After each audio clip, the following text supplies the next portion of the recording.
I would like to think that we're trying to do disruptive innovation in the environmental space because this sort of thing really doesn't exist. Clearbot is a swarm of robots that collects trash out of the ocean or out of rivers. We have a camera on board that's able to detect the trash, classify the trash, and then the robots work together to bring it back to shore. Disposal partner to recycle or responsibly dispose of the waste that we collect out of the sea. We started this when we were still students at the University of Hong Kong. We felt that what the ocean cleanup failed at was basically an engineering problem. We started to speak to a lot of the surfing community. For them, it's an everyday existence issue. Their houses are built on top of water that is filled with trash.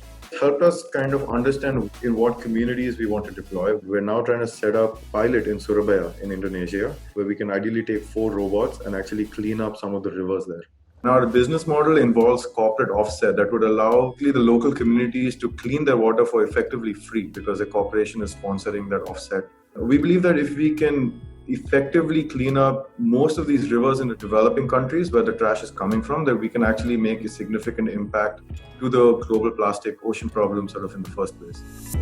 From a technology perspective, we are combining AI and robotics. Data has a lot of value because you're able to understand what is in the water. So the AI that we've built can actually classify 60 different categories of trash, about 20 different kinds of plastic.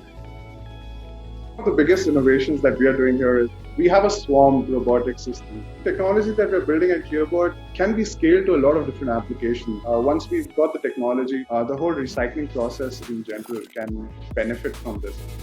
How Clearbot changes this whole ecosystem is we understand where the waste is concentrated, and of course you can actually measure how much collection is happening. Our dream is that we have Clearbots installed on every major river estuary in the world to make sure that trash isn't reaching the ocean.